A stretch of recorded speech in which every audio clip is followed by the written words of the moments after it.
মানে এটা আমার নতুন না, বহুবার এসেছি, বহুবার কথাবার্তা হয়েছে। খুশি লাগে যখন আপনারা নানা ব্যবসা বাণিজ্যে জড়িত আছেন, বিভিন্ন পেশায় জড়িত আছেন, এটা আনন্দ লাগে। এটা সহজ না জাপানে আসা, কাজে আপনারা পথটা খুলে দিয়েছেন, ব্যবসা বাণিজ্য বাড়ছে এবং জাপানের সঙ্গে আমাদের সম্পর্কটাও বাড়ছে। অনেক রকম উন্নয়ন প্রকল্প সেখানে নেওয়া হয়েছে, সেগুলোর পেছনে আমরা কাজ করছি। আজকে সারাদিন এবং এই কয়েকদিন যে কয়েকদিন কাটালাম, তারা কি কি করতে পারে সেগুলো নিয়ে আমরা আলাপ আলোচনা করছি এবং তারা আগ্রহ সহকারে সেগুলো করতে যাচ্ছে। কাজেই আপনাদেরও তাতে ভূমিকা আছে, কারণ তাদের মনে একটা ভালো ধারণা সৃষ্টি হয়েছে বলেই বাংলাদেশের সঙ্গে কথা বলতে আগ্রহ প্রকাশ করে এবং তারা আমাদেরকে সাহায্য করার জন্য, অর্থনৈতিকভাবে সাহায্য করার জন্য এগিয়ে এসেছে। আমাদের বোরাক থেকে বহুদিন থেকে ছাত্র আসতো এখানে, তাদের বৃত্তি নিয়ে স্কলারশিপ নিয়ে আসতো। তাদের অনেকে এখানে পেশাজীবী হয়ে থেকে গেছে, তাদের সঙ্গে আমাদের পরিচয় আছে। আপনারাও আসা যাওয়া করেন, তারা আসা যাওয়া করেন, সেটা ভালো সম্পর্ক। এবার নতুন যেটা হলো, এটা যে বললেন যে লোক নেওয়ার ব্যাপারে, এটা নতুন একটা দিগন্ত খুললে ইতিমধ্যে কিছু হয়েছে, ভবিষ্যতে আরো হবে। আজকে 2টো চুক্তি শুরু হয়েছে, 2টো চুক্তির অধীনে 1 লক্ষ লোক তারা নেবে। রাষ্ট্রদূত মহোদয় যেটা বললেন, এই 1 লক্ষে তো শেষ হবে না, এদের প্রয়োজন অনেক বেশি, অনেক বেশি। আমরাও চেষ্টা করবো যাতে দিতে পারি, তবে আমাদের চেষ্টার ফল তো ভালো হবে না, আমরা দূরের থেকে চেষ্টা করি। আপনারা একবারে খাস জায়গাতে বসে আছেন, কাজে সেখান থেকে চেষ্টা করা যাতে করে লোক আসে, প্রচুর সংখ্যক লোক আসে এবং আসার পথে দুর্ভোগ না হয়। আমাদের কলঙ্কময় অধ্যায় হলো যে লোক পাঠাতে হলে এই যে একটা কেলেঙ্কারি শুরু হয় ভাগ বাটোয়ারা নিয়ে, প্রতিটি দেশের সঙ্গে আমাদের প্রতিটি দেশে লোক পাঠাতে গিয়ে এই সমস্যার সম্মুখীন হচ্ছি আমরা, সেগুলো মোকাবেলা করে জাপানে যেন সেটা না হয়। জানি যে তারা খুব পরিচ্ছন্নভাবে কাজটা করতে চাচ্ছে, আমরাও চাই আমাদের লোকজন পরিচ্ছন্নভাবে এখানে আসতে পারে, কারো মাঝখানে কোনো ফেউ, মাঝখানে কোনো বকরা ইত্যাদি শিকার না হয়, বিড়ম্বনার শিকার না হয়। সেটা কিছু হলে আমাদেরকে জানাবে, আমি যথাসাধ্য চেষ্টা করবো করার। কিন্তু আমাদের চেষ্টা হচ্ছে, আপনাদের চেষ্টাটাই বড় কথা, সেটাই আমাদের জানা। আজকে আমাদের আপনাদের কাছ থেকেই শোনার জন্য এসেছি, যে আসলাম, কয়েকদিন থাকলাম এখানে, কোন আলাপ আলোচনা হলো না, দেখা সাক্ষাৎ হলো না, এটা কেমন কথা? সেই জন্যই দুটো কথা শোনার জন্য আপনাদের কি করা যায় সেটা বলার জন্য। আর কেউ বলবেন না কিছু? আপনাদের একটা শরীর খুব সংক্ষেপে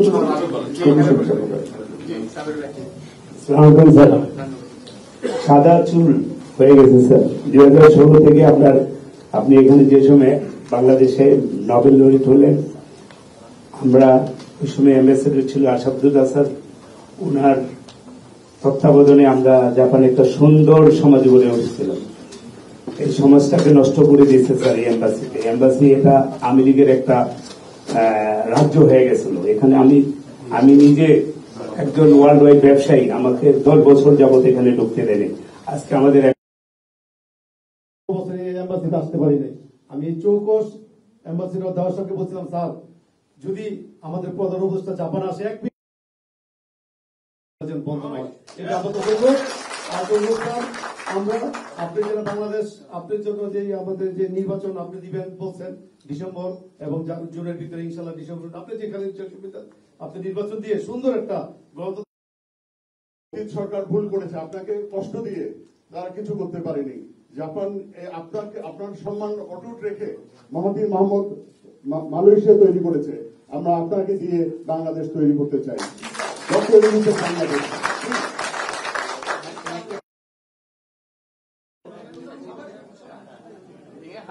তারপরে আবার এদিকে চলে আমি নাগামোটো ভারত, আমি Bangladesh student support association and জাপানের সভাপতি।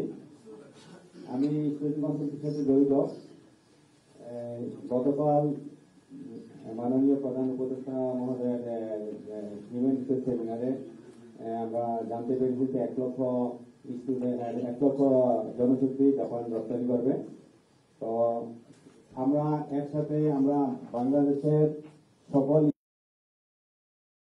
মহোদয়ের কাছে আরেকটা প্রতিজ্ঞাবদ্ধ হচ্ছি যে আমরা আগামী 5 বছরে আরো 50,000 শুধু স্টুডেন্টই জাপানে নিয়ে আসবো।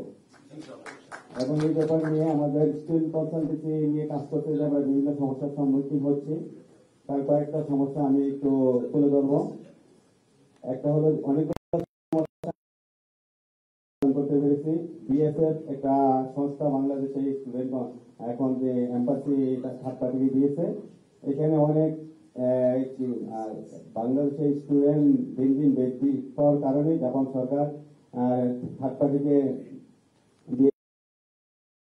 প্রকাশ করতেছে তোমাদের দেশ থেকে স্টুডেন্ট বেরিয়ে আসতেছে, আসার কারণে আমরা তোমাদের দেশ থেকে নেক্সট সেমিস্টার স্টুডেন্ট নিব না। তো যত জাপানিজ স্কুল আছে স্কুলগুলো নিয়ে আমরা একটা স্টুডেন্ট ফেয়ার করতে চাই। ঠিক তেমনই আমরা বাংলাদেশেও, যেমন বাংলাদেশ ইমপ্যাক্ট সামিট হয়েছে স্কুলগুলো এবং প্রতিষ্ঠানগুলোকে নিয়ে, সেই জন্য সরকার সহযোগিতা কামনা করছি। আরেকটা কথা বলে আমি শেষ করবো,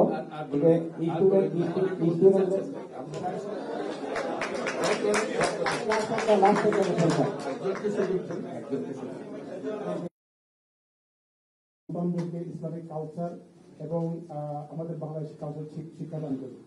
আমি আমাদের মাননীয় প্রধান উপদেষ্টার কাছে দুটা বিষয়ে, বাংলাদেশে বেবিদেরকে মেরে ফেলে, তো আপনার কাছে আমাদের একটাই চাওয়া থাকবে এবং আমরা ভীষণভাবে আপনাকে বিশ্বাস করি আপনি এরকম একটা বাংলাদেশ দিতে পারবেন আমার মতন, আমাদের প্রবাসী মায়েদের মতন, এবং বাংলাদেশের প্রতিটা মায়ের ঘরে ঘরে সন্তানরা যেন নিরাপদ থাকে, আমরা মারা যেন দেখতে পারি আমাদের সন্তানরা নিরাপদে ঘরে ফেরত এসেছে।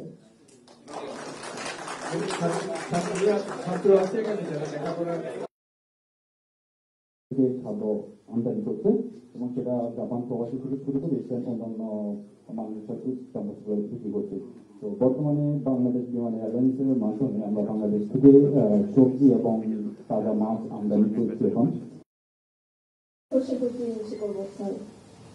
I'm very honored to be standing here today, and I have always seen you on TV, and my Baba and Ma always talks about you.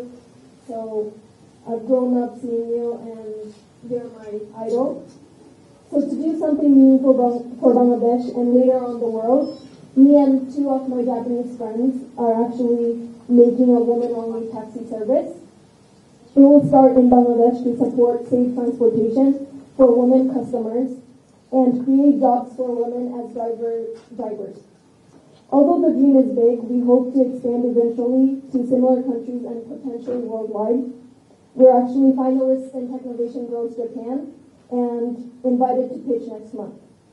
We are really passionate, but since we're still students and have just started out and working from Japan, we'd love to know, as a global leader, do you have any advice for young people like us trying to make real change, especially in countries we deeply care about, but don't live in full time? Thank you.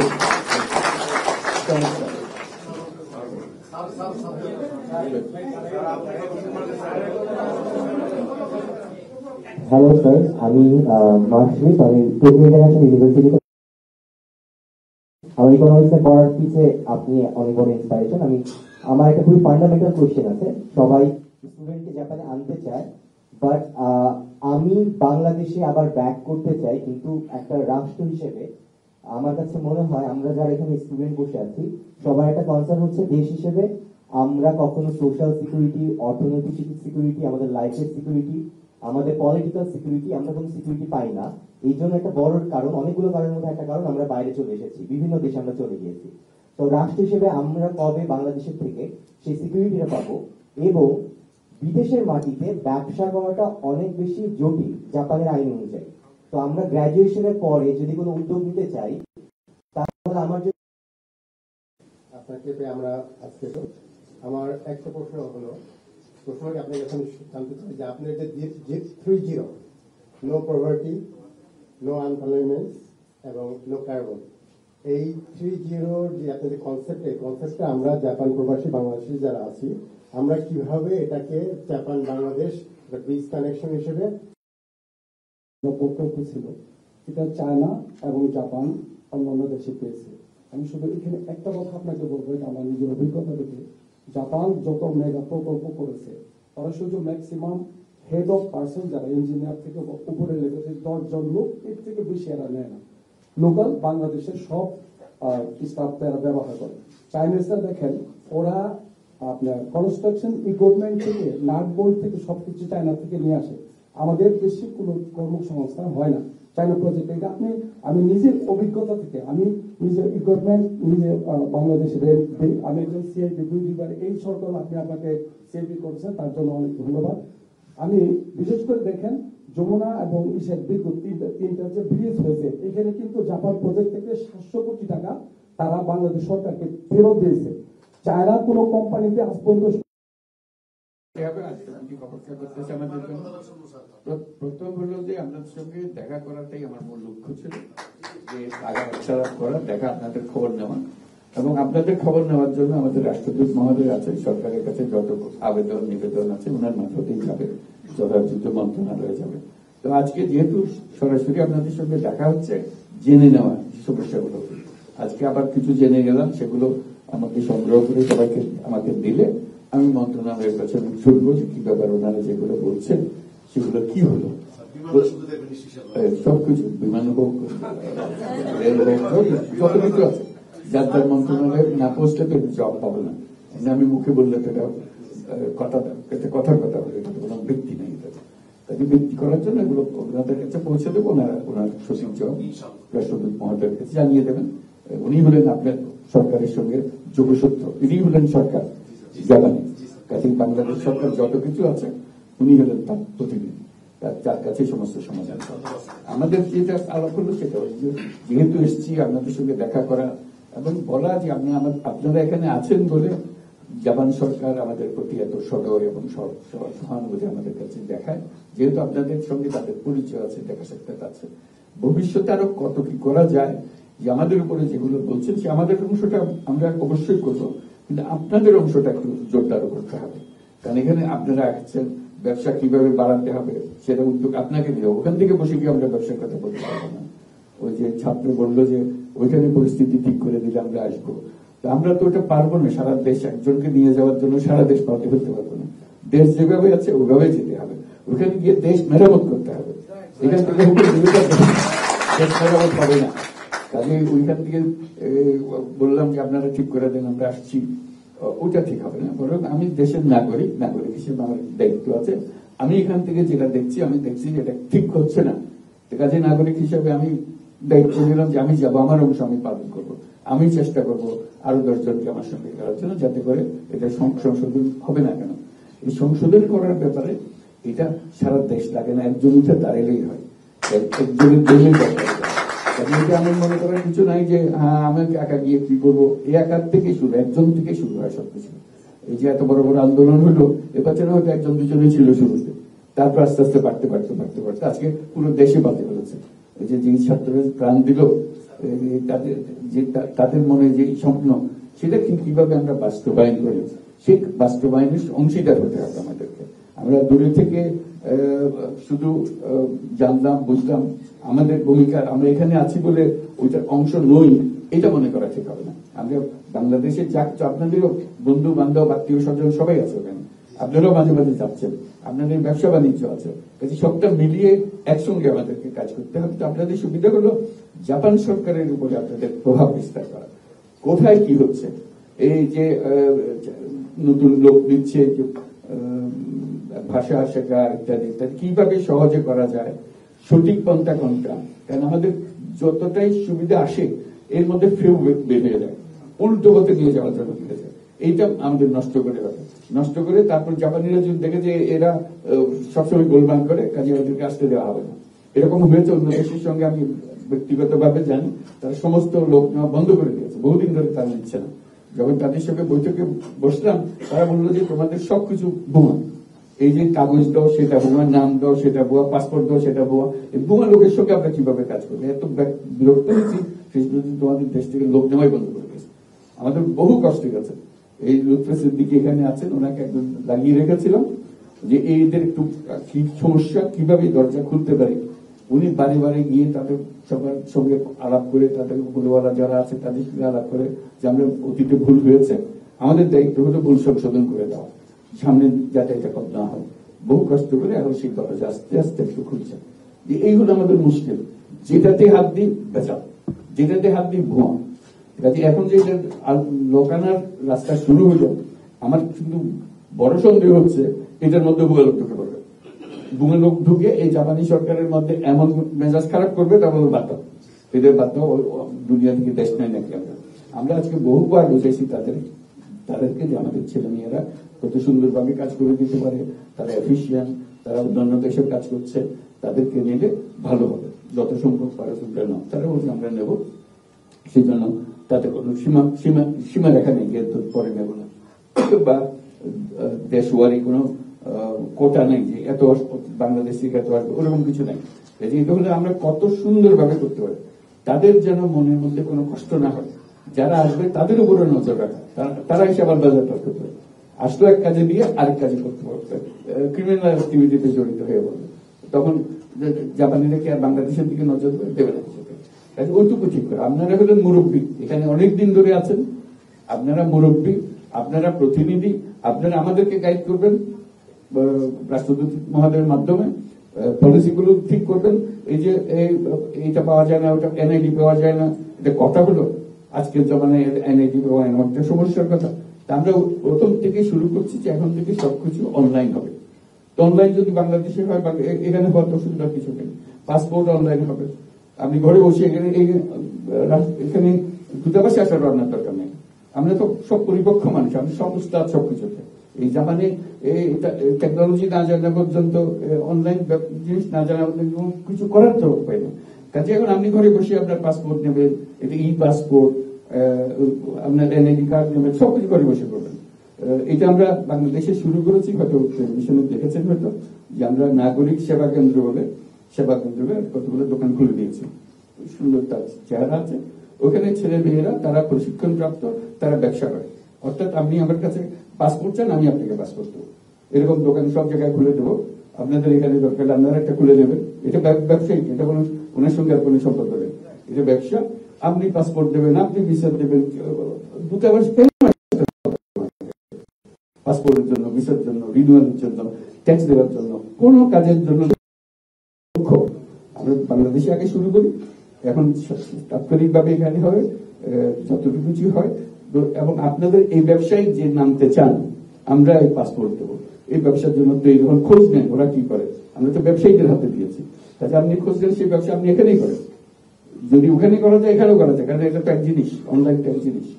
কাজে এই জিনিসের এই দৌরাত্ম, এই পাসপোর্টের পেছনে দৌড়াদৌড়ি করা, ভিসার পেছনে দৌড়াদৌড়ি করা, যে রেমিটেন্সের কথা বললেন, এটা কথা হলো আমি টাকা পাঠাতে চাই, পাঠাতে পারবো না, আমাকে জিজ্ঞাসা করবে, আমাকে হয়রানি করবে। এর চেয়ে শর্মের কথা, লজ্জার কথা একটা দেশের জন্য, একটা জাতির জন্য আর কি হতে পারে বলে, যেখানে আমরা রেমিটেন্স চাচ্ছি। আপনারা আমাদের যারা রেমিটেন্স পাঠাচ্ছেন, আমরা সবাই রেমিটেন্স পাই, আপনারা একটু দেশ বাঁচিয়ে রেখেছেন, কেন দেশ চলে গেছিল। এই যে আজকে আমরা টাকা পয়সা পরিশোধ করছি, আজকে মিটিং করলাম যারা বাংলাদেশের সঙ্গে কাজ করে, এখানকার কোম্পানি খোঁচা দিয়ে কথা বললো যে আমাদের টাকা দিচ্ছেন না আপনারা, আমরা টাকা পরিশোধ করতেছেন না, আমরা পারতেছি না, পরিশোধ করতে পারতেছি না। তো বললাম যে ভাই একটু সবুর করো, আমরা সব টাকা জোগাড় করেছি, অনেকগুলোকে দিয়ে দিয়েছি, তো আমরা লাইন আপ করেছি, একজন দিচ্ছ, তোমরা দেখতে থাকবে, কাজে তোমাদের এক পয়সা আমরা মার যাবে না, এখানে প্রত্যেকটা 5 পয়সা তোমরা পাবে। তারা আশ্বস্ত হয়েছে, তারা জানে যে আমরা করতে পারছি, যেহেতু তারা দেখছে যে বহু কোম্পানির পয়সা আমরা পরিশোধ করে আসছি, বহু দেনা রয়ে গেছিল আমাদের। কোষাগার খালি, যখন তারা চলে গেছে কোষাগার খালি, রেমিটেন্স না আসলে আমরা আসতে পারতাম না। ব্যাংক খালি, ব্যাংকে সব টাকা নিয়ে চলে গেছে, কাজে ব্যাংক খালি, সবকিছু খালি। তো সেই দুর্যোগের অবস্থা থেকে আমরা আস্তে আস্তে আসছি। আপনাদের সমর্থন না পেলে, আপনাদের এই সাহায্য না পেলে বাংলাদেশ উঠে দাঁড়াবার কোনো সুযোগ ছিল না। এখন উঠে দাঁড়িয়েছে, আপনাদের এই সমর্থন আরো লাগবে, যাতে করে যত কিছুর কথাগুলো বললেন সেগুলো যেন সুন্দরভাবে আমরা করে ফেলতে পারি। আমাদের ইচ্ছার কোনো অভাব নেই, কিন্তু এতগুলো জিনিস একসঙ্গে আমাদের হাতে এসে গেছে যে কোনটার আগে কোনটা করবো, কোনটা ছেড়ে কোনটা করবো, এই নিয়ে সমস্যা আছে। এই যে আমরা করতে থাকবো, যত কিছু শুনে গেলাম এগুলো খোঁজ খবর নেবো, যাতে এগুলো সমস্যার সমাধান হয়। আজকে দেখা হলো, এটাই আমাদের জন্য সবচেয়ে ভালো। ভবিষ্যতে যেন আমরা এই যোগাযোগটা রাখতে পারি এবং যত কিছু সমস্যা আছে রাষ্ট্রদূত মহোদয়ের কাছে নিয়ে আসবেন, উনি আমাদের সঙ্গে যোগাযোগ করবেন, যাতে করে সমাধান, আমাদের কাজগুলো আপনাদের সমাধান দেওয়া, এটি হলো রাষ্ট্রের কাজ। আপনার সমস্যা আছে, আমাদের কাজ হলো সমাধান দিয়ে দেবো। আমরা সেই প্রতিজ্ঞায় করলাম যে আপনাদের সমস্যার সমাধান আমরা করে দেবো। ধন্যবাদ।